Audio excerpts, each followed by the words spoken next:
Visit Canada, land of beauty and home to countless vanishing wonders. Affordable housing, the green belt, the news, honest prices, honesty in general, and of course, trees that aren't on fucking fire. It's also home to an array of dangerous parasites. A message from the Government of Canada. Hello, you probably know us as the peaceful, polite, nature-loving country with the woke babe PM and the friendly horsey police. But actually, as Bay said, Canada is a major oil and gas producing country. And if you get between us and the oil and gas, we'll politely kick your fucking door in. Breaking down the door. Any questions? Good. Now please rise for our national anthem. Just out for a rip, are you butt? Just out for a rip. As you know, we're experiencing the worst fires in our history. But rest assured, we're searching for the arsonists. And when we find them, we'll give them billions in subsidies. We know who they are. Some of us even work for them. What's that? You thought our job was to keep Canadians safe? Aw, sweetie. Our job's to keep them safe from Canadians. Our prime marketer doesn't even try to hide it. Like that time he declared a climate emergency and then approved an oil pipeline the very next day. Cool and normal. A message from the government of British Columbia. Visit BC, home to yep another pipeline. Introducing the Coastal GasLink. If completed, it'll carry fracked gas from the Montney Play to the coast so that a bunch of foreign companies can export it and make a lot of the ching-ching. Don't worry, BC will earn billions in revenue too, which once you subtract the billions of subsidies we gave those guys to build it, comes to approximately... fuck all, eh? Is it safe? Of course not. Here's a destroyed wetland, cause going around it would have cost a bit more. Here's a salmon stream nuked by a landslide. And here's our regulator giving zero fucks cause it's been captured by the gas industry. Will it cause emissions? Put it this way, this is the tar sands. And this is the Montney Play, Canada's largest carbon bomb. Are we insane? Absolutely. That's why we've already approved 3 more pipelines here once Coastal GasLink is completed. The only thing standing in the way of this massive fuck you to every living thing on the planet is a sovereign First Nation that has the temerity to still exist, the Wet'suwet'en. They've told Coastal GasLink to piss off because this is their Yintah, their land, which is completely and utterly, true according to our own Supreme Court. But don't worry, Bay is committed to reconciliation. Unless it clashes with his holidays, of course. And nothing says reconciliation like raids, constant surveillance, harassment, and threats. Relax, it's not like we're waging a war on the Wet'suwet'en. We've outsourced that role to a message from the U.S. Army.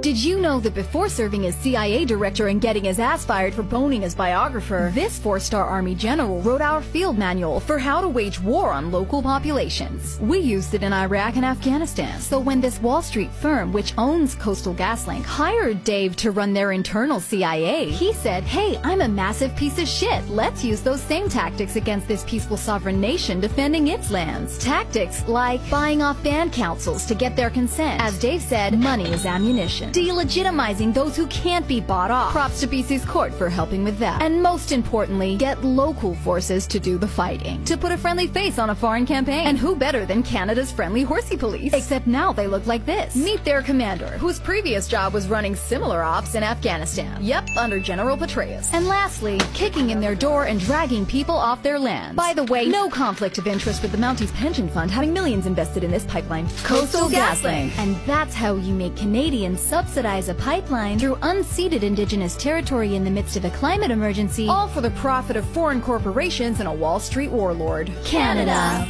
Enjoy your visit. And remember, you too can support this shit fuckery by continuing to do business with these banks who are funding it. Whatever you do, don't support the Wet'suwet'en at yintaaccess.com and unistoten.com. Visit Canada. P.S. We're also arming the Saudis. A message from the government of...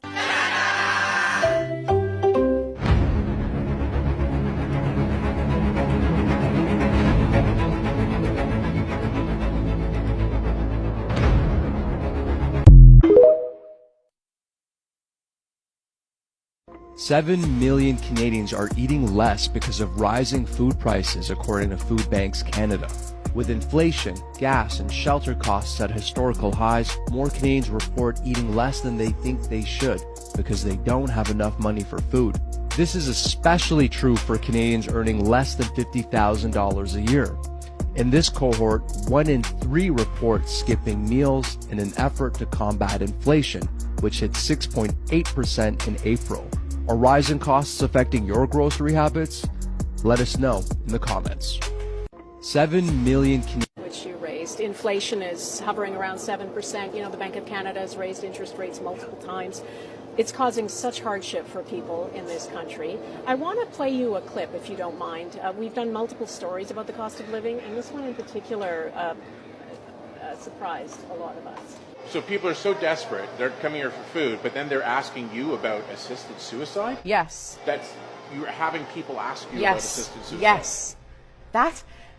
When I say that this is an emergency in the community, people who are living at the bottom income percentile in our community are talking to us now about taking their own lives because it's too hard to be poor any longer. That's the CEO of the Mississauga Food Bank, and we were stunned by that. What goes through your mind when you hear that? It's heartbreaking, and it deepens my resolve to do everything I can to be there for people. Inflation is a global phenomenon. It's linked to the war in Ukraine, linked to the disruption of supply chains happened by the pandemic, and it's hitting everyone around the world. The fact that it's hitting Canada slightly less hard than most of our fellow countries isn't even a tiny bit of reassurance to any family who's visiting a food bank for the first time or losing hope like that. And that's why we've had to step up, and we will continue to step up. We've moved forward with targeted supports, doubling the GST supports for 6 months, moving forward on cutting childcare fees in half this year, which is making a huge difference in the lives of a whole bunch of families with young kids who we know are extra vulnerable. We're moving forward with dental care for families that otherwise couldn't afford it or would have to make impossible choices to afford it. We're giving a top up for low-income renters. We're doing a number of things, and we'll continue to do more. But we know that times are really tough for Canadians, and Canadians, as we saw from all the volunteers at the food banks, are trying to be there for each other, and the governments are working to try and be there for people. And we will make it through this because we've been through tough times before, but seeing people lose hope like that is absolutely heartbreaking, and it just deepens my resolve to continue to be stepping up with direct supports for Canadians, with direct help for as many people as we can.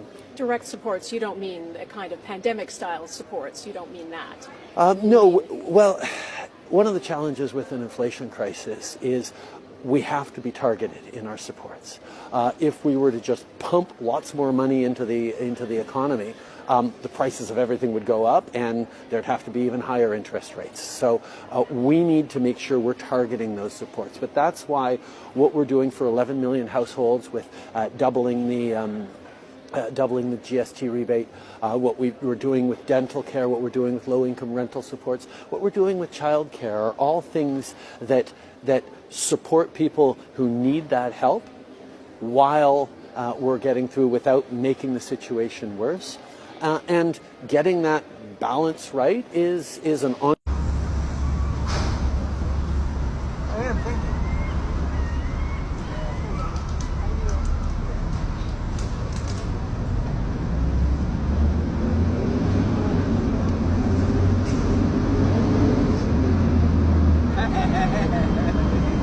The most recent statistics indicate that an estimated 55,000 Canadians experience homelessness on any given night, and at least 335,000 Canadians are homeless in any given year. Of that number, it is estimated that 245,000 are using emergency shelters, including women's shelters, 75,000 are being housed temporarily in other types of nonprofit organizations, such as hospitals or by family or acquaintances, and 15,000 are sleeping outside. Homelessness